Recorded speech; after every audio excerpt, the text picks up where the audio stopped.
Now that I've given you a little bit of a background, I wanted to talk a little bit more about the idea for having this whistleblower military-focused roundtable.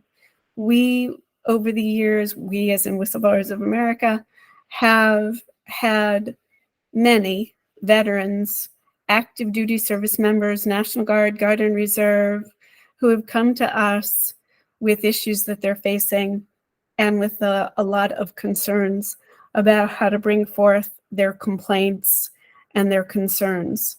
We have worked with several different entities on several different issues, so it was really hard to kind of skinny this down for tonight. So we may have to plan another military-focused seminar.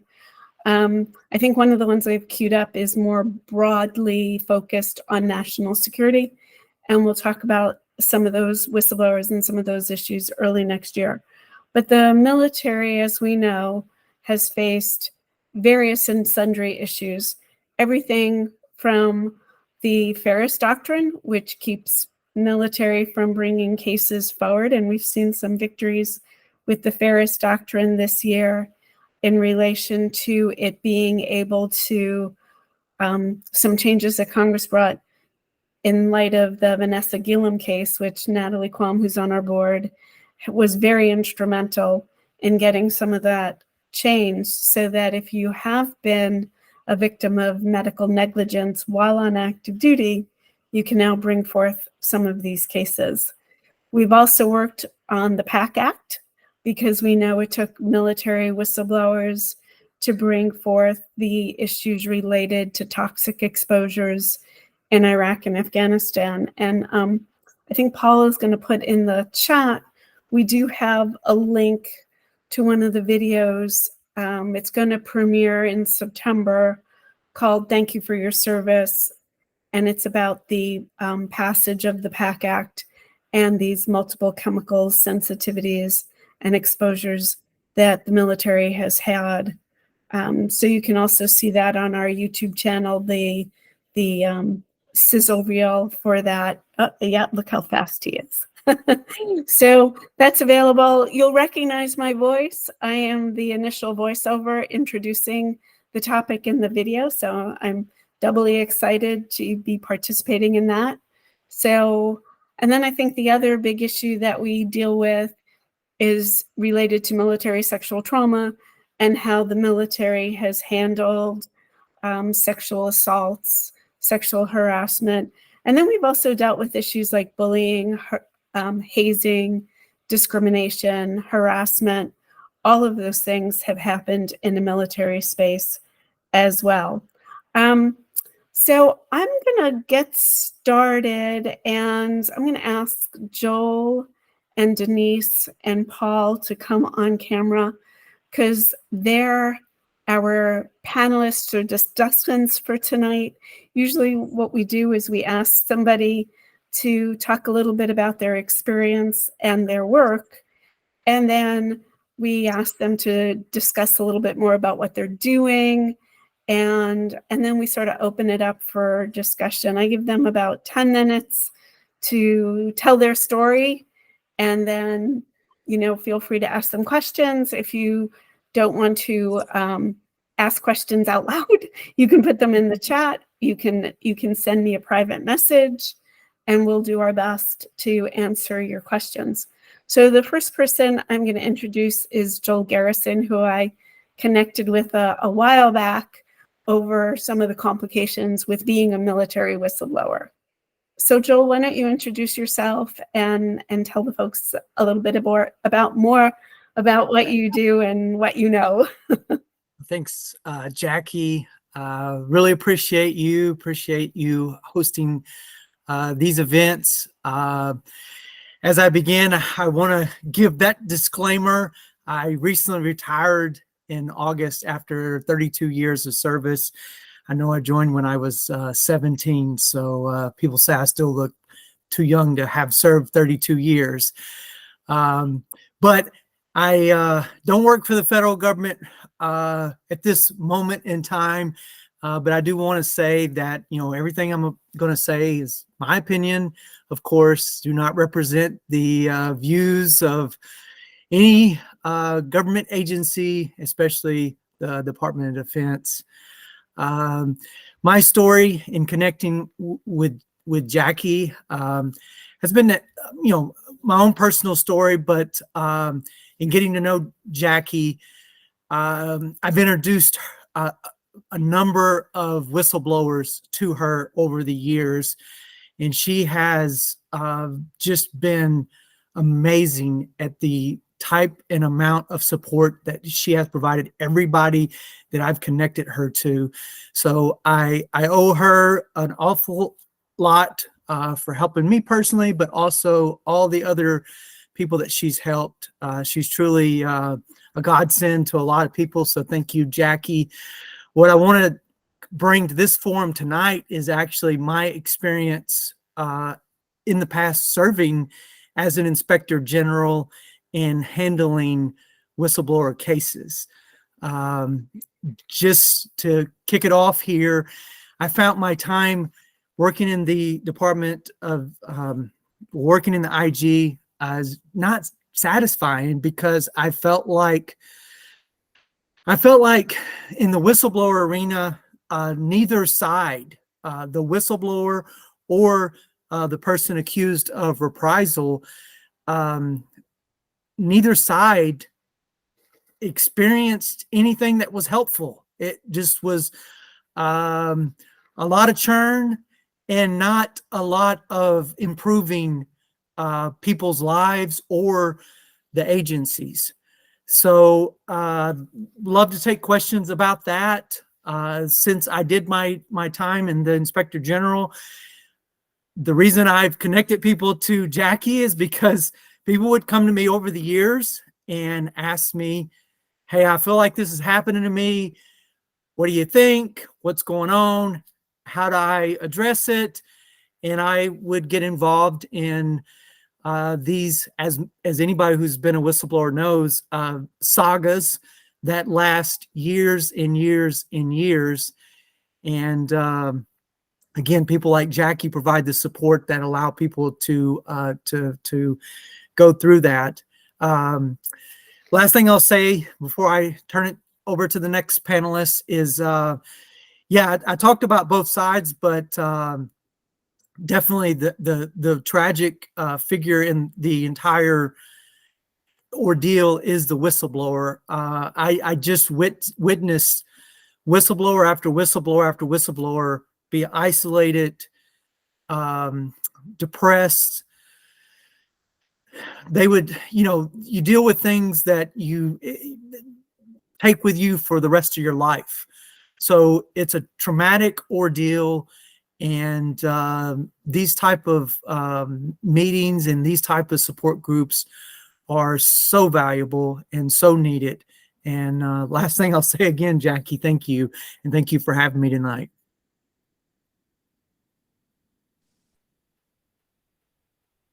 Couldn't get the mute off. No, so thank you for all of that. I think way more than I deserve, but I appreciate the kindness. We definitely need to talk more about, so what happens when you go to the OIG and what can we do to make some of this better? Because I've spent some time with some of the other OIGs outside of the DoD with some feelings that some of the things that happen inside the DoD and the closed system and the nature of how things get reported can be quite different. So, but before we dive more into that, I wanted to introduce Denise, who is the unknown lady. Hello, can you hear me? Yes, we can hear you. Wonderful. So and you can see me. And right now I'm looking at my cat who's eating my plant. So at some point in time, I may get up and chuck something at the cat. But anyway, that's not why I'm on here tonight. So hi, my name is Denise. I was a Coast Guard officer, and I was also the chief counsel of the Maritime Administration. And I've become a whistleblower twice. So back in 2011, I became a whistleblower when I asked for an IG investigation into sexual assault occurring at the United States Merchant Marine Academy, and I was forced to resign. I was forced to resign. The crimes continued. The IG never conducted the investigation that I asked for. And then a couple years later, we hear from an amazing lady named Hope Hicks, who was Midshipman X. So she is the one that started all of the conversation about what was happening in the merchant marine community. Okay, but I was also a Coast Guard lawyer. And in, I think it was June or July of this year, CNN started doing stories about a report called Operation Fouled Anchor. Operation Fouled Anchor was an investigation into sexual assaults that were occurring at the Coast Guard Academy. And those were assaults were occurring between 1988 and 2006. What Operation Fouled Anchor found, and by the way, it was started in 2014, was that there were a lot of crimes that were occurring at the school, and they were not being reported. Not only were they not being reported, they were not being prosecuted. And there was at least one individual at the school who was trying to exchange sex for grades. Also another CNN article. So why am I upset by what happened with Operation Fouled Anchor? Well, because I was on active duty during the period in question that was under investigation. I also served with the individuals who participated in the cover-up. And one of the individuals who participated in the cover-up recruited me to come on active duty in 1997. So yeah, I'm not really happy. So last week I became a whistleblower again. And I became a whistleblower again at an event that occurred at the Military Women's Memorial, where about 150 survivors and their advocates were asked to come by the Coast Guard to talk about Operation Fouled Anchor. And I watched the leaders that I had served with as junior officers, who are now, in one case, the Vice Commandant of the Coast Guard, say, and I quote, "Yes, we apologize for what happened, and we are committed to not having additional victims, but we want to go forward." So using the voice that I have, I went and had a conversation, a very public conversation with the Commandant of the Coast Guard, and said, "Ma'am, when are you going to hold the admirals accountable? When are you going to hold the admirals accountable for covering up the crimes, for failing to prosecute the crimes? And oh, by the way, the admirals include those in my own community, which were Coast Guard JAGs." And she got angry with me. And she said, "Look, I've committed to not having additional victims." And I appreciate that. But if you're 50 like me, and as I shared when I became a whistleblower the second time, and you were sexually harassed, that's not a satisfactory answer. So that's why I talked to the Senate staff, and I will continue to do that, about seeking answers. So my recommendation as a whistleblower twice over now is, one, you always have to use your voice, and two, never accept the first answer. And three, we'll go for three. Simply looking forward and not looking in the rearview mirror does not solve the problem. So that's my advice, and handing it now over to Paul. And if I get up and I turn the photo off, I apologize. It's me getting the cat out of the plant. So thanks, guys, for listening to me. Well, thank you. Although that might make an interesting video too. Yep. That sounds like something ready for TikTok. Yep.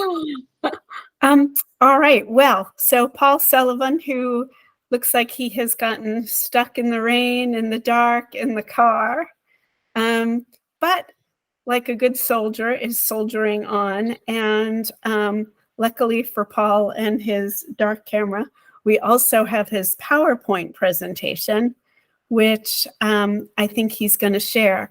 So, and one of the reasons I really wanted to bring Paul into this is when we were supposed to have him at our workplace Promise Institute in September, and he couldn't make it because he was too sick.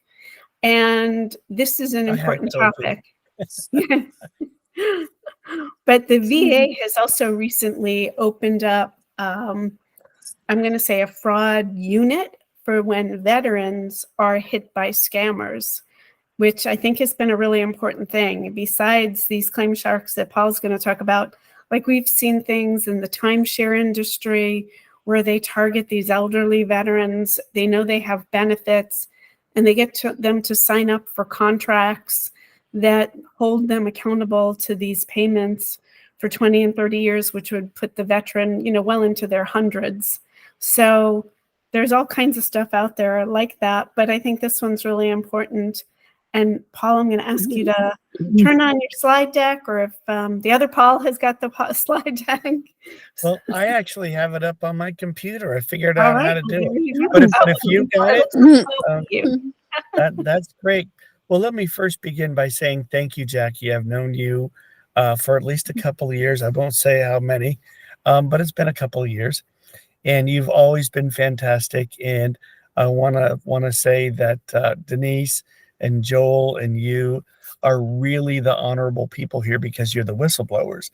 Now, in my case, how did I get involved in almost blowing the whistle? I actually resigned when the Department of Veterans Affairs was ordering me to withhold the counts of patients who were being treated after returning home from the second invasion of Iraq and Afghanistan.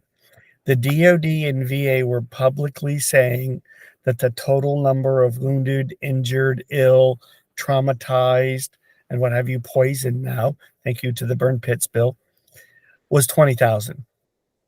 However, VA was treating more than 200,000.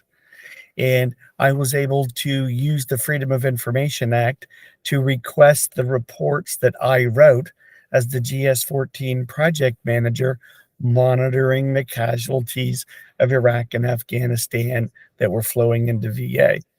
So that ended up turning into the enormous Walter Reed scandal from 2006, 2007. And since then, I've been involved, with Veterans for Common Sense, the National Gulf War Resource Center, and for a couple of years, I was a political appointee as the Deputy Secretary of Veterans Affairs out in California. So what Jackie wants me to get to right away is I'm going to pull up my slide deck. There it is. Okay, well, why don't y'all do it? Never mind. I'm just going to go ahead and put up the slide deck, Jackie or Paul. Thanks. The discussion, and I'm going to do these quickly so that there's time for questions at the end. This is about what are called non-VA accredited predatory claim companies. Next, please. Now, that's my bio. Just go to the next slide. Here's the two important statements from VA. The secretary said, don't pay anyone to file your initial claim. That's right. And VA Press Secretary Terry Hayes, nice guy, he said, anybody helping you with your claim who is not accredited is committing a crime. I put his quote in plain language. Next, please. Here's the law. In order for someone to assist a veteran, they have to be accredited or approved by VA. And in order to charge fees, you also have to be accredited by VA. Next. There are three types of VA accreditation: the Veteran Service Organizations, DAV, VFW, Legion. We know who they are, most of us on this conversation. An attorney in good standing with the state bar, and a claim agent who passes a test and a background check. Now, only the last two, an attorney and a claim agent, can charge a fee, and that's limited by law, only after VA has issued a decision on initial claim. Next. Now, here's the proof in the pudding. If someone is legit and they are accredited by VA, they will have you fill out one of these forms. The form on the left is used by VSOs to say, yes, I, the veteran, allow the VSO to help me for free on my claim. The form on the right says, yes, VA, an agent or an attorney accredited by VA, approved by VA, is helping me with my claim. So for anybody out there who's worried about this, if the person helping with the claim is not asking the veteran to fill out one of these forms, they're likely a crook. Next slide. Now, what does unaccredited mean? Want to be very clear. Filing any type of VA claim without VA accreditation is a crime. Jennifer is asking a question. Is that maxed out at 20% for retro? The answer is VA will automatically withhold fees for agents and attorneys up to 20%. However, if an attorney or an agent wants to charge up to 33%, then the attorney or the agent has to collect that money directly from the veteran. The VA won't withhold anything above 20%. Okay, to the next bullet. Charging a fee to file an initial claim is a crime, period. Okay, let's also be clear here. These predatory claim companies do not apply for VA accreditation, even though they know it's there. They don't submit a power of attorney form, and they don't have access to VA's records. Next. Since 2006, that was under the second Bush administration, second term, when the Republicans controlled both the House and the Senate, Congress passed legislation that was then signed by the president, removing the fines and jail time for an accredited person or company who illegally filed a claim or charged fees. What happened? Okay, well, instead of arresting, fining, and sending to jail unaccredited companies, all VA can do now is send a cease and desist letter to the person or company that says you're breaking the law. Again, we want to emphasize that the predatory companies do not know how and do not get involved with helping a veteran apply for health care, going to a vet center, referring them to 988 for suicide prevention. They know nothing and do nothing about education, home loan, insurance, vocational rehabilitation, cemetery, and all the other VA benefits. Again, claim sharks don't help out with state or local benefits, such as lower taxes or no tuition, like California has for veterans with a disability. And these claim sharks do not help out with any community programs that are offered at a VSO post. Next. Here's what's happening now. During COVID, some of the Legion posts and VFW and county offices were closed. And then the PACT Act passed. So veterans just simply started pushing buttons on their phone, okay, to access these claim sharks. And as a result, VA is now having to step in with a fraud alert. And that's the picture on the right-hand side. Okay, the OIG is also warning that in addition to claim sharks filing claims illegally, charging fees illegally, some of them also charge illegally to fill out medical forms. That's also against the law. Okay, and then there's a link here where just today's Tuesday, Friday, Secretary McDonough issued another scathing warning: stay away from claim sharks. Next up. So here's how all this has just blossomed and turned into my full-time job of trying to shut down these companies who are bad actors. About 10 years ago, there were a few of these claim sharks literally operating out of the garages of their houses. Okay, they might have a couple of videos on YouTube or what have you. However, mostly what they were doing is word of mouth. Then when COVID hit, the predators flooded social media with misleading, fraudulent ads that say that they're okay to use them, that they're faster, and that they're better. And none of those are true.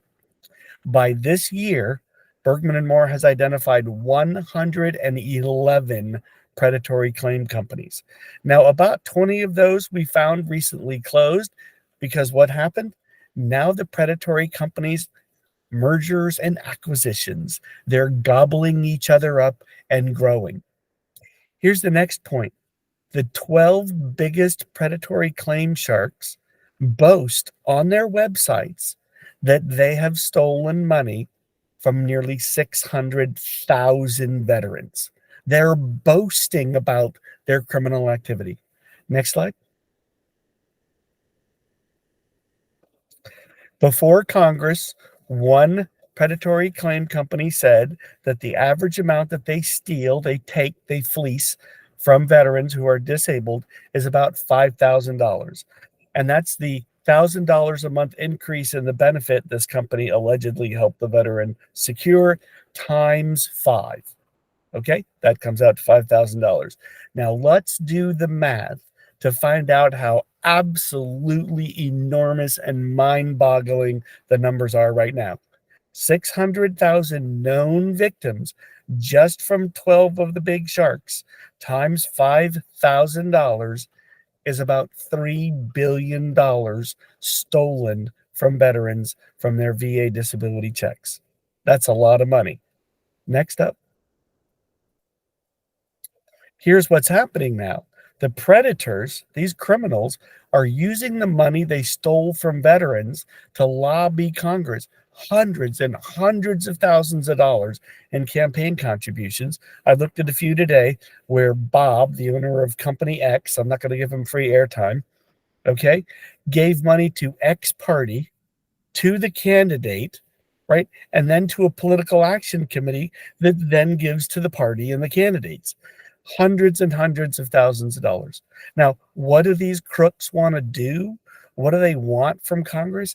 They want Congress to immediately allow them to be accredited by VA so they can steal more without the proper background checks and to be absolved of all their prior theft of funds from veterans.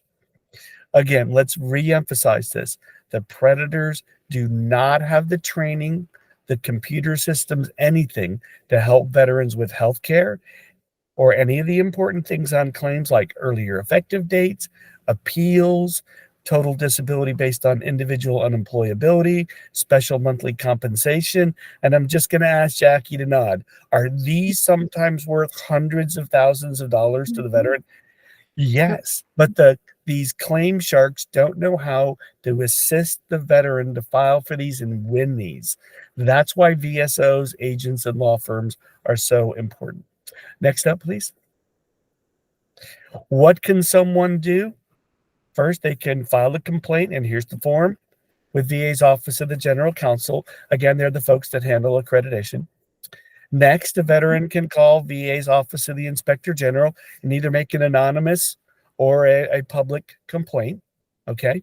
And we are flooding their offices, flooding them with complaints. Now that more and more people know that this is a criminal racket like Tony Soprano. Next up.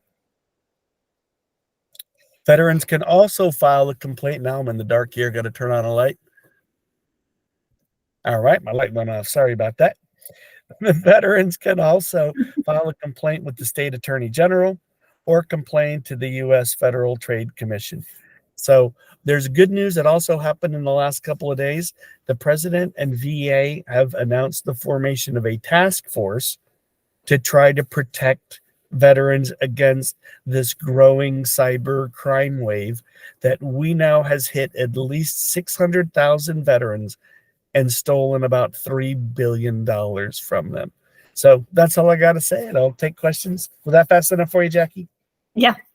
Okay. No, thank you very much. I know we're trying to cover a lot of ground tonight, and we're hitting a variety of subjects. But I am thrilled to see that the VA is kind of stepping into this space a little bit, and that there might be some help available. Paul, you didn't tell us what Bergmann Moore is.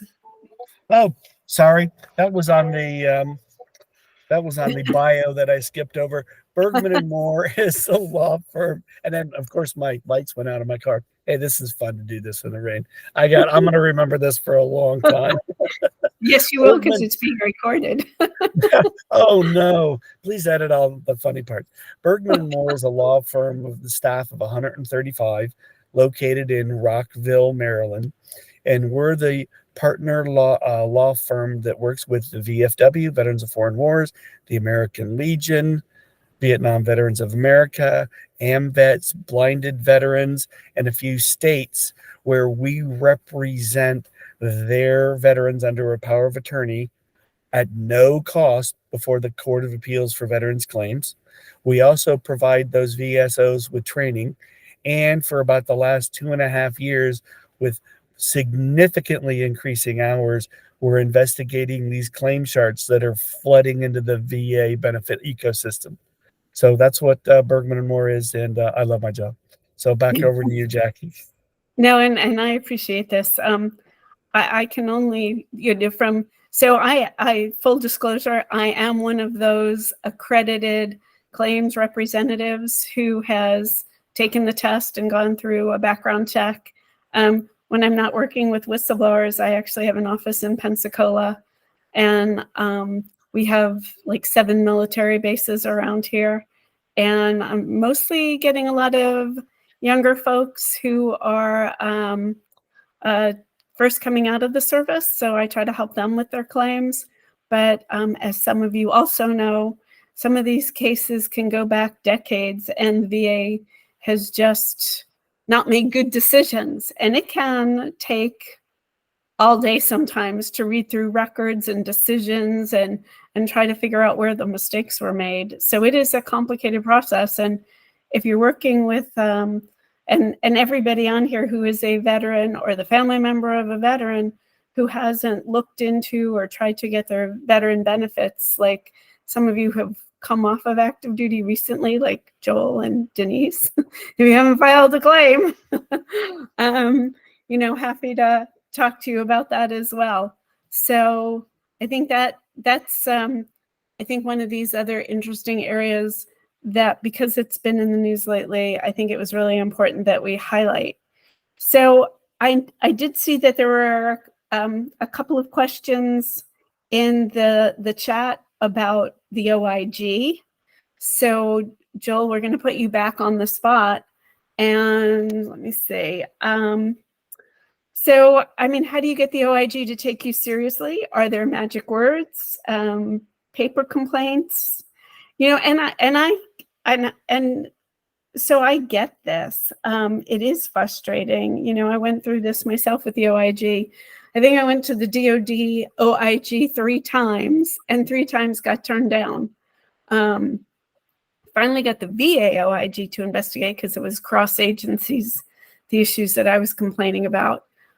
But it took my going to Congressman Walsh at the time, who was then the chair of the House Veterans Affairs Committee, and somebody I personally knew because I had worked there, to get his chief of staff to make a phone call. And it was only feeling like I had some muscle behind me that we got anywhere with any kind of an OIG investigation.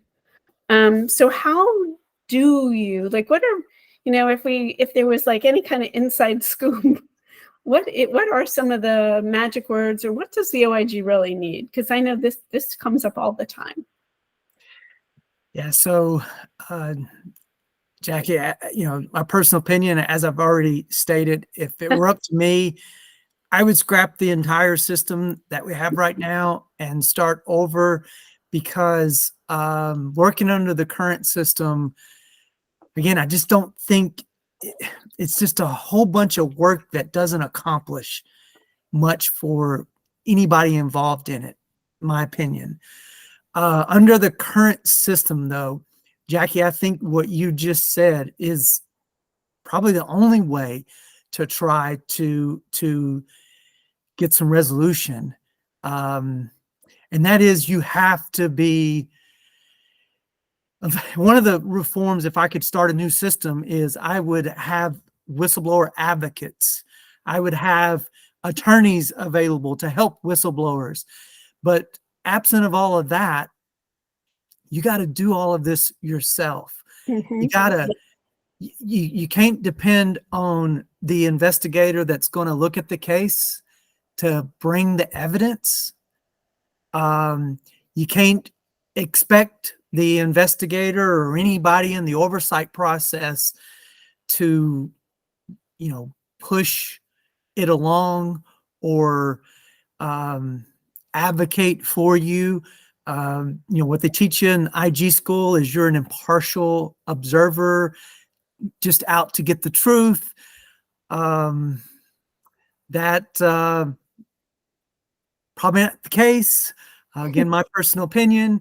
I think I don't know why, but I think most people that are in the IG system are biased towards, and I think somebody in the comments said that when you become a whistleblower, sometimes you come across as crazy. And I think that most people that look at these cases from an investigator side probably sees the repriser, they're powerful, they're credentialed, and people side with them. Yeah, no, I agree. I think there is even a legal sort of precedent for that. And Chevron deference or judicial deference. The agency, because they're the rule writer, are the experts in the rules. So they're seen as more credible. And trust me when I say, you know, when I first went to the OIG, I was emotional. This was all new to me. And now when I look back at what I wrote to the OIG and to OSC, I think, oh.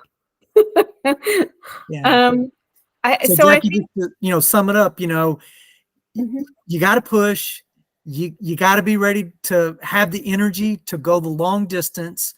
You got to be your own fact finder. You got to bring the evidence to make a case. And I'm not a lawyer, but it's got to have what's called prima facie standing, which what we were taught in the IG school is that means you have to have a protected communication and a unfavorable personnel action. And as long as you can provide evidence of that, your case should move to the investigation process, and then you can present more evidence and try to meet the burden. And that's, again, one of the things I would scrap in the process is the way, at least, Jackie talks about the agencies. They essentially write the whistleblower laws, and the law is such to where it's very, very difficult. We would always say that you got to have a smoking gun. Essentially, somebody has to have an email saying, I did this to so-and-so because they reported me for fraud. And if you don't have somebody that typed that out or put that in an evaluation as a smoking gun, it is very difficult to get a substantiated case. So I turn it back over to you, Jackie. Thank you for that. No, I hear you, because I remember having an OIG tell me, be in for a penny, be in for a pound. And I thought, okay, that's not too hard. But I think some of the other things that I didn't know, I wish I knew then what I know now, is so what is evidence and what is level of evidence? So when you say this being able to meet this prima facie standard, I think that's a place where some of this starts. So if you're going to an IG, you need to be very organized and have everything up front. The people that I've seen be successful, not only are they aggressive, not only do they seek to build like a team of people with power and credibility to support them, but they're highly, highly organized. They essentially do the work for the IG and make it crystal clear and easy for the IG to say, yeah, I can't do anything but agree with this. And unfortunately, when you're talking about a private or a specialist, somebody that's 19 or 20 years old, that's just been in the Army for a few months or a few years, that was one of the heartbreaking things in my tour, is just seeing people that you knew were getting treated bad by the system, that had no help and had no understanding and no ability to push back. And they got hurt really bad. Yeah. So for as smart as I think I am, and for as senior as I was, this was overwhelming. So I agree. So when we see some of these younger folks coming in, not just younger folks. I mean, the women. I'm gonna probably ask Denise to jump in here in a minute, but women, minorities who aren't taken seriously. They've been victims of hazing, bullying, discrimination. For the most part, people are smart. Although I did see one African-American female had a review done by her organization that basically said, you know, oh, she's getting all these other Black women together. And it made her sound like, you know, she was starting some revolution, but, you know, they basically called her uppity in this report. And we were able to show like this was clearly racist and biased in that her race was even mentioned as a factor in deciding her case. And she eventually won, but it really took showing how biased this investigation was. So Denise, in terms of some of these sexual assault cases, do those go to the OIG, or are we talking about cases that go in a different direction? Okay. So Kings Point, I'm going to break it down to the two that I've had. Kings Point is not subject to the UCMJ. So the other 4 schools are subject. It is not. It falls in a kind of a quasi-state federal jurisdiction. And what was happening was I was referring cases to the Department of Justice and they weren't prosecuting. And then I had a whistleblower come forward. So I became a whistleblower because of a whistleblower came forward with some pretty, I'll say it, damning evidence. And based on that, that's what triggered the IG letter that I sent. That is what got me into trouble. And that's where I first learned that the IG that I had always been taught about will not do things. The Secretary of Transportation told the IG not to do something and he didn't do it. So that was educational, a couple of reasons. One, IGs are not clearly independent. Mm-hmm. And 2, nobody holds IGs accountable for failing to act. There was no repercussions for this. So that's on the IG side for the Department of Transportation. Rape is a crime. So I asked for the IG to investigate because of the way in which it was being mishandled. I wasn't asking them to look at a criminal activity. I was asking them to look at processes that were clearly flawed. Mm-hmm. Rape is a crime, so it should be prosecuted. And what was going on with the Coast Guard was that they weren't prosecuting these crimes. So that's why Congress is now asking the DHS IG to investigate. I hope it works, but I'll say again, as a twice over whistleblower, I have some very strong concerns about it. Again, my personal concerns, but my personal concerns based on past practice. Yeah, and while you remind me of this, I did want to mention, and I think you've talked to them as well, Senator Blumenthal's staff has put together a amazing whistleblower protection bill for the Coast Guard that includes what Joel was talking about, advocacy for the whistleblower, mental health treatment for the whistleblower. So I'm really excited to see that they're taking that seriously, and they also have done an investigation into the academies and these sexual assault cases. Yes, there are 4 different committees now looking at what's going on in the Coast Guard: House Homeland, House Homeland, House T&I, Senate Commerce, and Senate Homeland.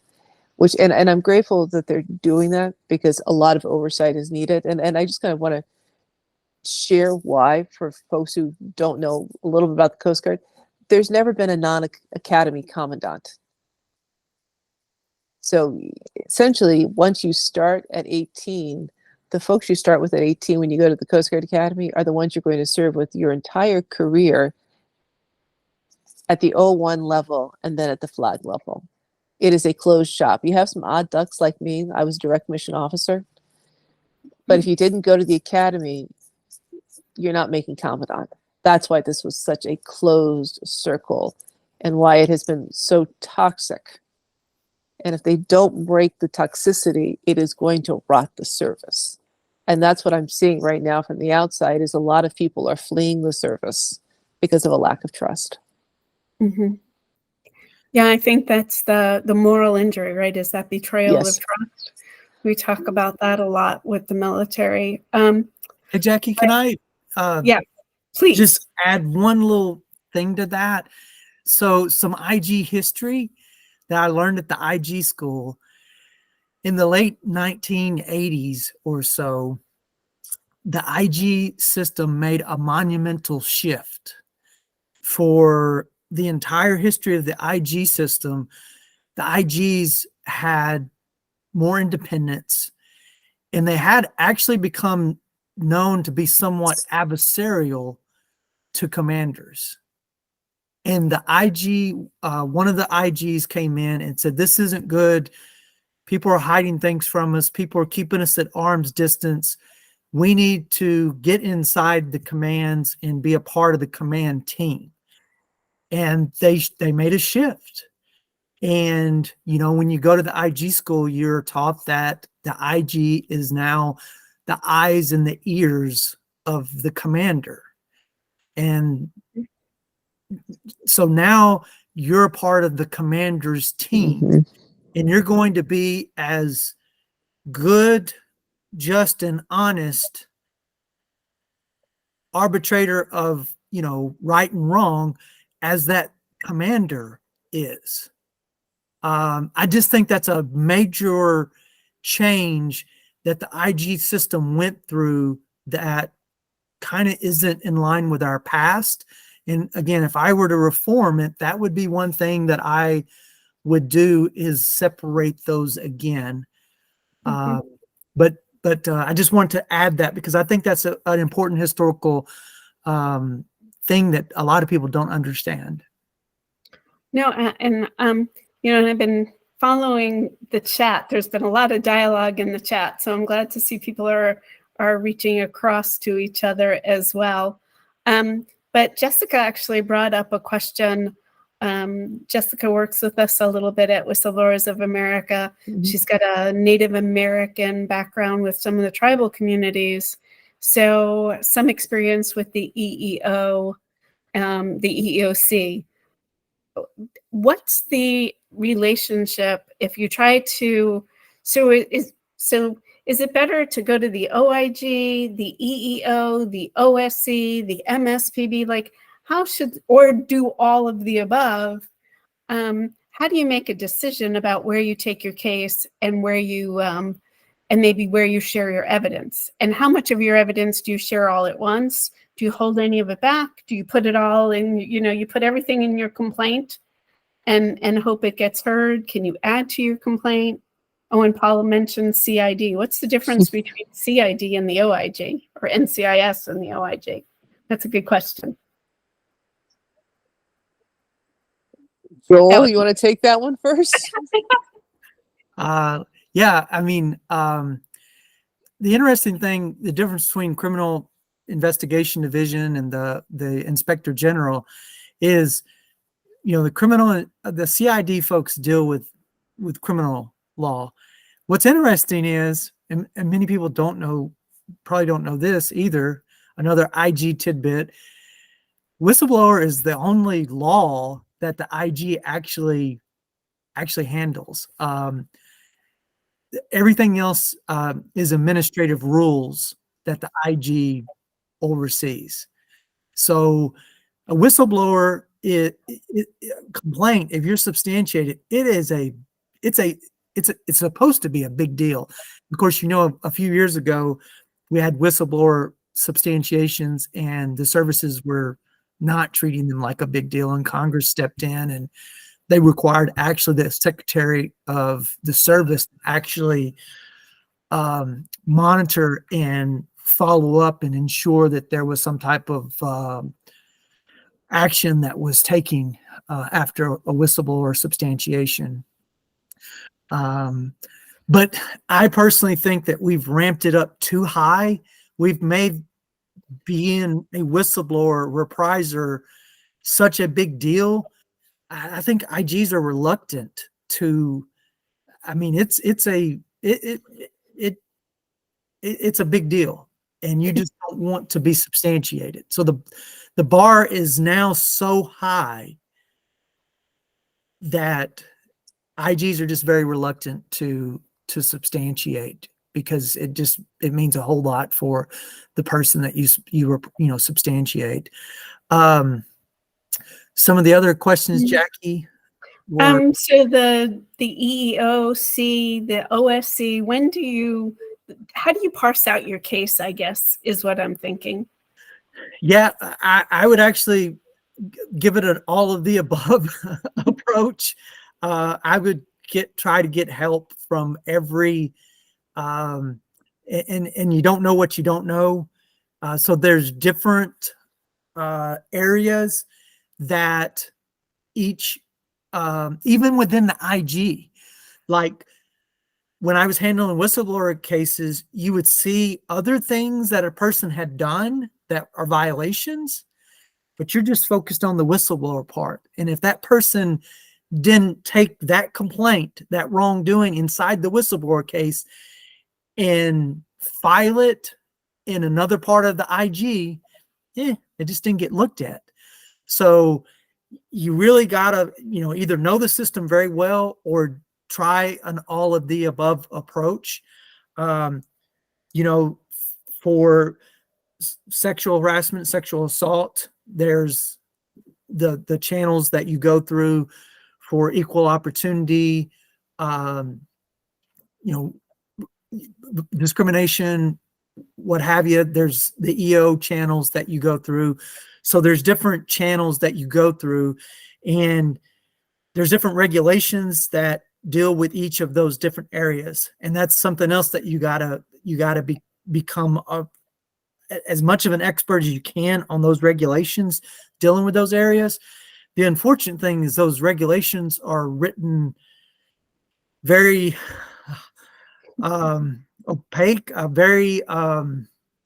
they're very difficult to like wrap your arms around and get a clear, this is what is right and this is what's wrong.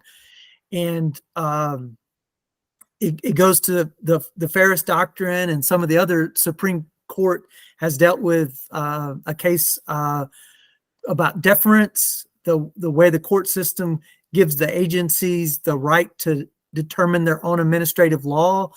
But it gets into this thing you actually hear called arbitrary and capricious, which means that you have these vague regulations, and the departments can interpret those the way that they feel they want to interpret them.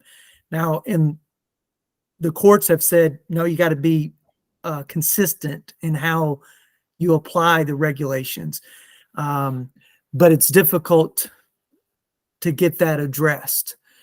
But that's what I would do, Jackie, is just go after every channel that you possibly can. Get help.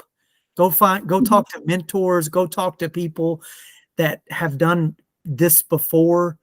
But if you can work multiple channels to get after whatever, however you feel you've been wronged, I would chase every channel possible. No, I appreciate that. And I know, we try to run these an hour and a half. So I want to give people a chance. If anybody wants to raise a hand, if you want to keep asking questions in the chat, if you want to turn your mic on, turn your camera on. I also wanted to acknowledge the ever wonderful Joe Wynn has joined us. Joe Wynn is I think the resident expert on small business administration for veterans, and runs, oh boy, I want to get this right, Vet Force. Maybe, Joe, you can put some of your stuff in the chat, because I know some folks here are also interested in maybe starting their own business or doing some of their own consulting work. We see that a lot with whistleblowers. They have to reinvent their careers. So they're always looking for new ways to become money makers or entrepreneurial. So Unknown has her hand raised. I'm going to guess that's Denise. Yeah, it is. It is. And there's one other recommendation, and that's get yourself elected. Please, oh God, get yourself elected. I mean, I did. I was an ANC for 8 years. Advisory Neighborhood Commissioner. So I was a locally elected official here in Washington, D.C. And most ANCs focus on transportation and zoning. And when my neighbor was raped back in 2015, I immediately looked at what was going on Prosecution, said, hey, wait a second, this doesn't make any sense.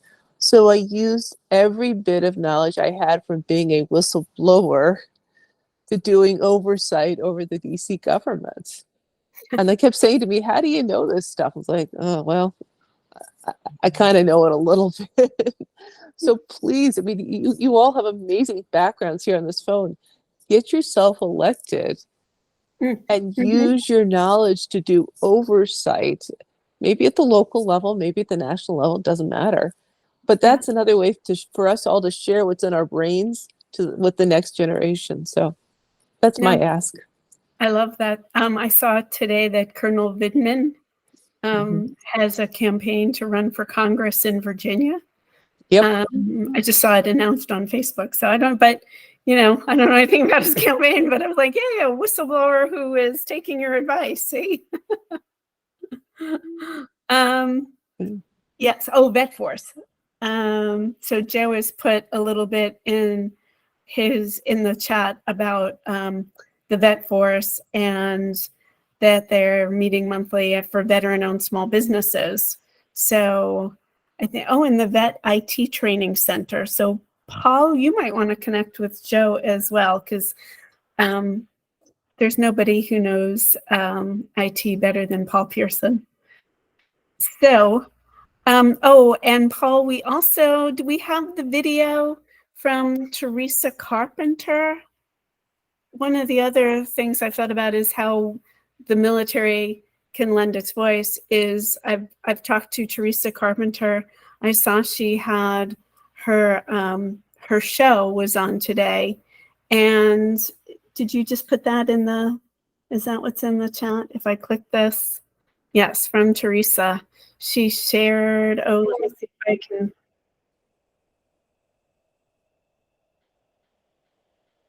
Oh boy.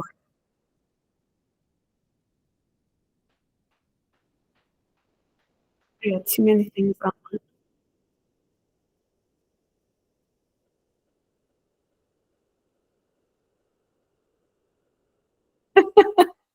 Oh, that's right. It's right there. And to tell you a little bit about what it is Let's- I do and why I do it. So I started the podcast out of my own struggles, to be honest, with bullying as a child, with some trauma with a parental figure, and then all the way into bullying that I experienced in the workplace, and times that I wish that I had spoken up and really stood up for myself in ways that I should have at the time. And since I've had the show, I am active duty. I'm a Navy commander. I speak up. I am able to do this show and still advance in my career. And I've had a number of whistleblowers who have served in the military who are speaking up about things that need to be fixed, whether that's a toxic work environment, whether it's a recruiting program gone wrong, the GRAP show that I did, whether it's a command investigation that was not done very thoroughly. I aim to stand up for the service members. I've featured a service member who was sexually assaulted by a doctor contracted from the VA. And I will continue to do these shows because I know how important they are. And one of the things that I would love to do as I carry this forward is to expand what I'm doing to whistleblowers of all walks of life, because I do believe there are so many people whose stories need to be told, and I aim to be the vehicle to do that. So if you're watching this and you'd like to reach out to me and share your story, please send me an email. Jackie can provide you that information. But I really wish I could have been on this webinar with you guys today. I see some amazing panelists and a lot of people whose stories I would have loved to hear. I live in the United Kingdom, so it was a little bit late for me, especially because I work at NATO for my day job, and I need to be ready for that. But please, I encourage you to check out my podcast, Stories of Service, or SOS for short, as we all need some help. It is available anywhere where you listen to podcasts. So you can just put my name in and then SOS and it'll come up. I also stream the show live every Thursday at 2 p.m. Eastern time to my Facebook, LinkedIn, as well as YouTube. So please check me out. LinkedIn's probably the best way to get a hold of me, but I look forward to meeting all of you, and I hope you guys have a wonderful webinar today. I'm sorry I missed it, and hopefully I'll catch you all later. Bye-bye now. Bye-bye. Okay, I promised her I would share that because she really wanted to be involved with this. Hey, Jackie, I've followed Teresa for a long time. Her shows are really, really good. So if you guys have time, yeah, go check them out. They're good shows. And I also, even as I think when I started this, I talked about there was the PAC Act and toxic chemical exposures, and we've talked a little bit about the sexual assault cases and the Feres Doctrine. I can think of probably a dozen other things that when military whistleblowers have stepped up and stood up, we've made a significant difference to this country. People who have asked for social justice, equal rights, fair pay, benefits. All of that has come, I think, out of a military population that has stood up for and has advocated for. So, I think we think of whistleblowing in this very traditional stream, but I think, as Denise mentioned, being passionate about something, or Teresa also talked about being passionate about something, I think is so important. For me, it's mental health and suicide prevention. We each have sort of these issues we truly care about, and finding causes, I think, outside of our own cases can also be very helpful and healing. So one more time around the room, does anybody else have any other comments before we take a break? I think, again, the Veterans Claim Shark thing, I think, is really important. Paul, so appreciate your being here, in the dark, in the rain, in a car, on a train. I will not eat green eggs and ham. I don't know where this goes, but it sounds like it could be that you're having a tough night. So I appreciate the fun part, Jackie, is the train that was supposed to have left DC just passed where I am in Culpeper, like an hour and a half late. So you just can't make this stuff up. Thanks, Jackie and Joel and Denise and everybody. It's good to see Joe and Thomas Benzel and meet some other folks here. If anyone has questions about the claim sharks and this just enormous scandal that's brewing, please let me know. This is about the money. But one thing I just want to kind of tail end on this. Veterans are at increased risk of suicide. And some of that comes from the trauma of war. Some of it comes from MST in service. Some of it comes because military service is tough. And we know that men and women who have served have higher suicide rates. Finances is one of the additional stressors. Big one. Now, the reason why, just to kind of put a little icing on this cake here, the reason why I'm so involved on this claim shark issue is when you combine someone who's disabled and who's trying to access care, because in most cases a veteran has to win their VA claim before they get free VA care, you've added another burden. The veteran has to get through the gauntlet of this frenzy of claim sharks. And I've sat down with enough veterans who have been taken advantage of, robbed, and they're like embarrassed. They don't want to report it. Or they're like, well, I'm going to do the math and I'm going to do some justification and say, okay, I paid a guy $5,000. That was 5 months of my benefits, but I'm going to live another 120 or 240 months. So I'm going to make some more money after that. So they kind of justify getting involved with crooks. But at the end of the day, VA is starting to notice that more veterans are reporting that difficulty getting benefits, and having to pay for someone to help them is just adding to the emotional burden. The last thing we need to have is a target on a disabled veteran's back that somebody's going to come and get you because they know that you're getting some money from the government for your military related disabilities. So if I would be remiss if I didn't immediately also say there's 988 for any veterans in distress out there. That's a whole can of worms. We could do a whole thing on suicide, right, Jackie? Oh For yeah. veterans Maybe and service we'll members. do that. Maybe we'll And if do you- that later in the year as well. We've got lots of other topics that I definitely want us to talk about. But before I forget, well, anybody else, any last words? Joel, Denise, any closing thoughts? Paul, the other Paul? The better Paul. The other Hey, Paul who always hides off camera? Jackie, I want to just say thank you very much for inviting me here. You guys have an amazing breadth of knowledge. I've learned a lot tonight. I've learned a lot on LinkedIn because I follow all of you. And I just want to say thank you for your willingness to use your voices to help and to educate people like me who are still trying to figure it out. So thank you. Thank you. And I keep coming back to somebody in the comments said the OIG makes you feel like you're crazy. That is gaslighting. None of you are crazy, or maybe you're a little crazy, but I've been so impressed since 2017 when I started this, when I was really scared and I didn't know what I was going to get, or what I was getting myself into.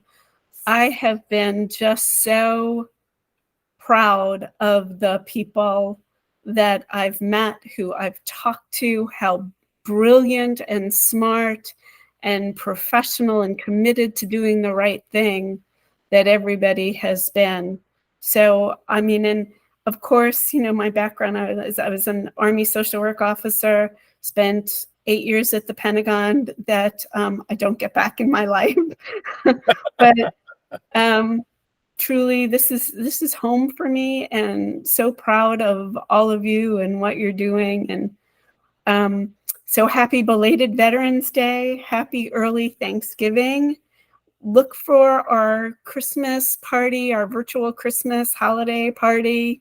We'll just get together and wear ugly sweaters and just have an open session conversation about where we're at and where we think we should go. So on that note, Paul Pearson, anything else? Did I forget anything? Did we queue up anything I didn't forget that I forgot? We'll have this posted on our YouTube channel as soon as we're done making sure it's edited, and we will have this Paul Sullivan slides and all the other links for the other videos. So again, thank you. Send us your suggestions. Happy Thanksgiving. Don't eat too much. And I'll see you next month.